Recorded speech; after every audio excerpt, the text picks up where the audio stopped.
दोस्तों, आपका स्वागत है हमारे YouTube चैनल में। और आज हम बात करेंगे हानाराभिति क्यारेयारी की माई पी क्लार्क के बारे में। तो वीडियो के आखिर तक बने रहिए और जानिए इस बारे में पूरी जानकारी। तो चलिए शुरू करते हैं। हानाराभिति क्यारेयारी की माई पी क्लार्क न्यूजीलैंड की सबसे युवा सांसद हैं, जिन्होंने अपने छोटे से करियर में ही अपार प्रभाव डाला है।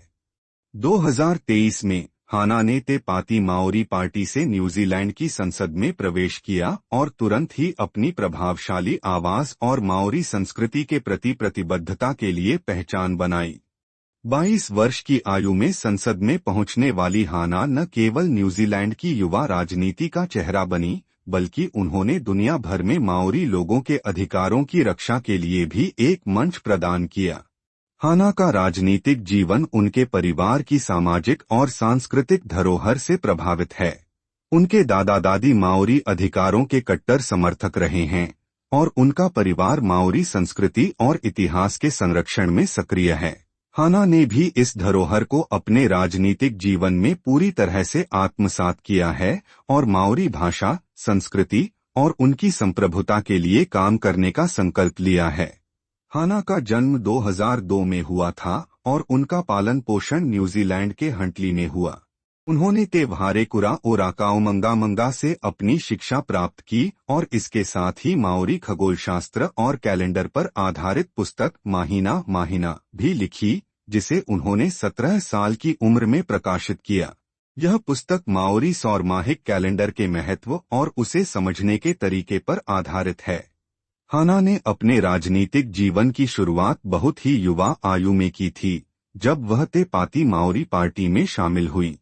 पार्टी माओरी लोगों के अधिकारों के संरक्षण के लिए काम करती है और हाना का मानना है कि माओरी संस्कृति और लोगों को संसद में अपनी उचित जगह मिलनी चाहिए। 2023 में वह न्यूजीलैंड के संसद के सबसे युवा सदस्य के रूप में चुनी गईं। यह उनका एक ऐतिहासिक पल था, क्योंकि इसके बाद वह माओरी समुदाय की आवाज बन गईं। हाना की चुनावी यात्रा आसान नहीं रही। उन्हें कई बार घर में हमलों का सामना करना पड़ा, जिन्हें पार्टी ने राजनीतिक रूप से प्रेरित हमले के रूप में बताया। इन घटनाओं ने हाना को और भी दृढ़ बना दिया और उन्हें अपने उद्देश्य के प्रति और भी समर्पित किया।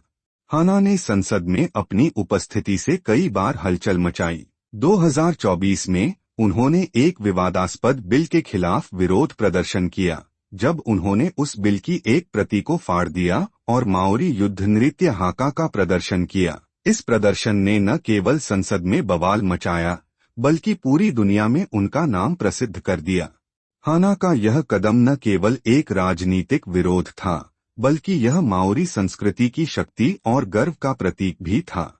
हाना का मुख्य राजनीतिक एजेंडा माओरी संप्रभुता, माओरी भाषा का संरक्षण और माओरी लोगों के सामाजिक, सांस्कृतिक और राजनीतिक अधिकारों की रक्षा करना है। उनके लिए माओरी भाषा और संस्कृति केवल परंपराएं नहीं, बल्कि माओरी लोगों की पहचान और आत्मसम्मान का हिस्सा हैं। हाना ने हमेशा यह सुनिश्चित किया है कि संसद में माओरी मुद्दों को प्राथमिकता दी जाए और माओरी समुदाय के लिए मजबूत नीतियां बनाई जाएं। हाना की राजनीति ने उन्हें केवल न्यूजीलैंड में ही नहीं, बल्कि अंतर्राष्ट्रीय स्तर पर भी पहचान दिलाई है।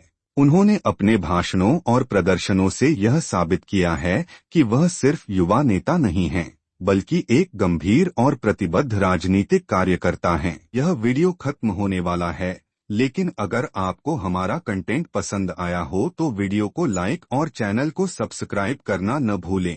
ऐसे और वीडियो के लिए जुड़े रहिए और हमारी अगली वीडियो में फिर मिलते हैं। धन्यवाद।